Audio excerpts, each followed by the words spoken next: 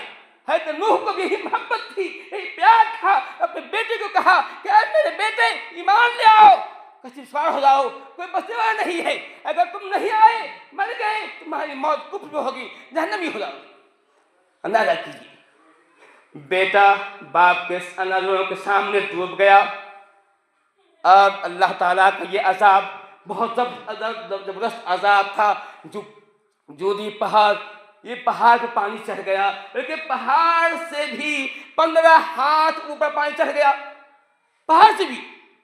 اگر اس کو فٹ میں چلتے گئے تو 22 فٹ کیسے بنتا ہے، پہاڑ سے بھی 22-23 فٹ پانی سے بچ گیا، پوری دنیا غرق ہو گئی، کوئی نہیں بچا، صرف حضرت وہ لوگ جو کشتی میں سوار تھے، اللہ کے حکم سے حضرت نوح نے ہر جانور کا جوڑا بھی کشتی سوار کر لیا تھا، وہی بچ سکا۔ مہینوں کشتی پانی میں تیرتی رہی، اس کے بعد پھر پانی کم ہوا، یہ پھر کشتی جودی پہاڑ پر رکی، پھر حضرت نوح نے بعد میں سے معلوم کرتے معلوم ہوا زمین خشک ہو گیا ہے، کبوتر زمین سے آیا اور زمین سے جو ہے ایک گھاس کسی کے ایک زیتون کے لکڑی لے کے آیا، جس سے معلوم ہوا کہ اب زمین میں پانی خشک ہو گیا ہے۔ پھر زمین پہ آئے، پھر ان کے 3 اولاد تھی اور لوگ تھے، جن سے یہ دنیا پھیلی، پوری دنیا آباد ہوئی، 19 اولاد ہوئی، حضرت نوح کے 3 اولاد سے دنیا آباد ہوئی ہے۔ بعد میں جو ہے اب جو ہے پھر حضرت نوح کو برداشت نہیں ہو رہا ہے، حضرت نوح نے دیکھا کہ میرا بیٹا کفر پہ مرا ہے، میرا بیٹا کفر مرا ہے، جہنمی ہو رہا ہے۔ حضرت نوح کہتے ہیں وَنَادَى نُوحٌ رَبَّهُ، حضرت نوح نے اپنے رب کو پکارا، کہا یا رب ان ابنی من اہلی وان وعدک الحق، اے اللہ تعالیٰ میرا بیٹا، میرا لخت جگر، میرا اہل ہے، تیرا وعدہ ہے کہ تم میرے اہل کو معاف کر دے گا۔ اے اللہ تیرا وعدہ ہے، تیرے نے وعدہ کر رکھا ہے کہ تم میرے اہل کو معاف کر دے گا۔ ان ابنی من اہلی، اب میرا بیٹا تو میرا اہل ہے، اے اللہ میرے بیٹوں کو معاف کر دے۔ جیسے وہ کفر پہ مرا ہے، ایمان نہ لا سکا ہے، ممکن ہے وہ آج نہیں پاتا، ایمان لے آتا، ایمان نہیں لایا، مر گیا۔ اولاد کی محبت ہے، باپ نہیں چاہتا ہے، کیا کوئی باپ چاہتا ہے اس کے باپ بیٹے کے پاؤں میں کانٹا چبھے؟ ایک باپ یہ بھی گوارا نہیں ہے کہ میرے بیٹے کے پاؤں میں کانٹا چبھے۔ دو تو نبی ہیں، وہ تو اور زیادہ رفیق ہیں، اور زیادہ رفق کرنے والے ہیں، صبر کرنے والے ہیں، انہیں کیسے ہوگا؟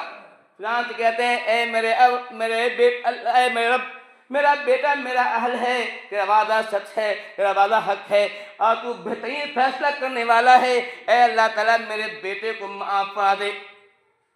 اللہ تعالیٰ کہتا ہے انہو عمل غیر صالح، اے نوح یہ تیرا اہل نہیں ہے، تیرا اہل وہی ہے جو ایمان لا چکا ہے، جو مومن ہے، جس نے کلمہ پڑھ رکھا ہے، وہی تیرا اہل ہے۔ اگر تو تیرا اولاد، تیرا بیٹا اگر وہ ایمان نہیں لایا تو تیرا اہل نہیں ہے۔